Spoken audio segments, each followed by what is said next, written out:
Welcome to the Okanagan Garden Report today. Ken Salvail here, and we're having a look at some perennials. Today we've got this beautiful semi-evergreen, actually is evergreen little perennial called Iberis sempervirens. This is the candy tuft, perennial candy tuft. And this particular plant, it blooms on old growth from last year. So really important if you have this in your garden that you don't do too much trimming on it, or you actually trim off and remove the flower buds.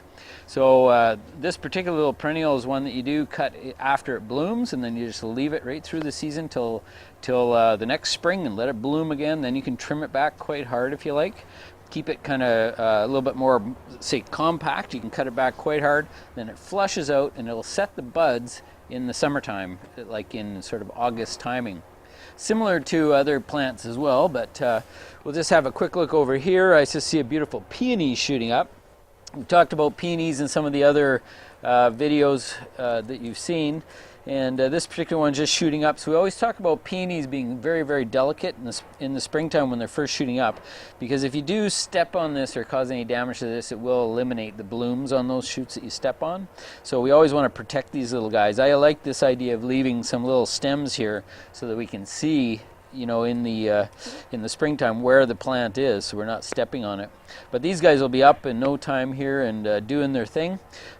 Beautiful plant, one of my favorites. Now we're just going to turn around here. Another plant that sets its buds in the summertime are the magnolias. And here's a beautiful Magnolia solangiana. And this particular one is a specific variety. I think it's globosa, but it's a beautiful tree. It's just still in a fairly small size. But you can see these big fuzzy buds on this thing.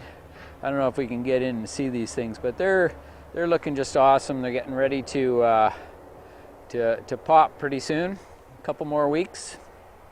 And usually they're beautiful, one of the most beautiful spring flowering plants. These have the huge pink blooms. But on a year like this, we're having a very early spring this year, so they're going to be up and blooming here a little bit premature. So then if we get those hard frosts early on, it's unfortunately the magnolias that often suffer. So they end up, some of the blooms actually get burned off a little bit. So you'll see that if they look brown, you know, probably got a little bit of frost. So that's a magnolia there. Very easy to grow, very well suited to Okanagan growing, by the way. They love our alkaline soil conditions here. So here we're just going to move on to this hydrangea. This is a Hydrangea paniculata. This one I believe is called Unique. And Unique is a beautiful variety, and I'm just going to snip off some of these blooms. And you have 2 or 3 different ways you can prune one of these hydrangeas. This is a paniculata variety, so they call them PG varieties. Paniculata grandiflora. And you can see they're actually quite pretty even when we leave the blooms on. But in the springtime, you have the option of just going in and just nipping out these flower heads. That's one option you have. Or you can actually trim it back about maybe 1/3 back and just let it push out, and it kind of keeps the plant a little more upright.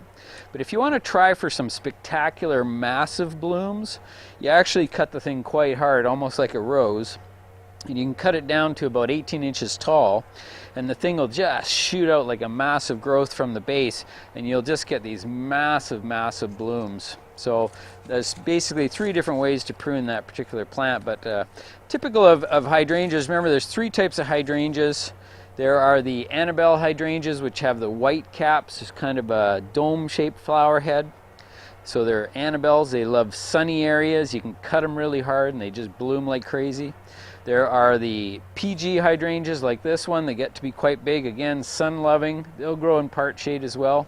Very nice plant. And then you get the shadier-loving ones, which are the macrophyllus. They're like the blue and the pink pom-pom types. Best kept in cooler areas. Big waxy green leaves. Very, very nice plant, but best in cool, moist conditions. So that's it for hydrangeas. We're going to have a quick look at a rose over here. And this particular one is Glacier, I believe it is, and or no, Iceberg. Iceberg, that's what it is. And Iceberg is a floribunda rose, so this is a rose that can get to be quite a big size, but it has masses of these small white blooms. It's quite a good one. It's one of the best floribunda roses, and for a white rose, it's also one of the best white roses.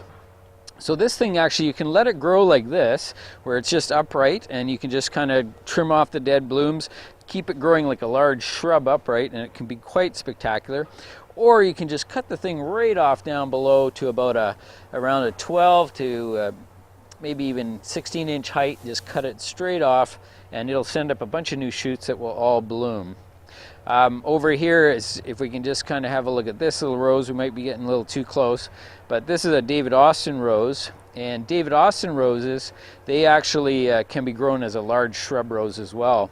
And these things, you can let them get quite massive and just remove the flower buds, and they're just spectacular. The bigger you let them grow, the more spectacular they become. So when people talk about pruning roses, this is the time to prune roses. We're in right at the end of March now. We can see the buds starting to come. So when we talk about pruning roses, we like to see these little buds coming on that can tell us if the wood is alive or dead or where we want to prune from. So this is a good time now. But again, typically you'll hear about people just cutting roses right down to the ground to about a 10 or 12 foot height, or 10 or 12 inch height, sorry. Just a nice short plant, and all the new growth will bloom. That's the way roses work. They always bloom on new growth. But it's not always the case. When people ask about how do I prune my rose, I always say, well, what kind of rose do you have? So always keep track of your roses, keep the tags on hand so you remember what the name of them are, and then we can look up a little bit more information on the habit of that rose so that we can get you some options on how to do this type of rose or whatever type you have. So that's it for today. Thanks again for tuning in to the Okanagan Garden Report.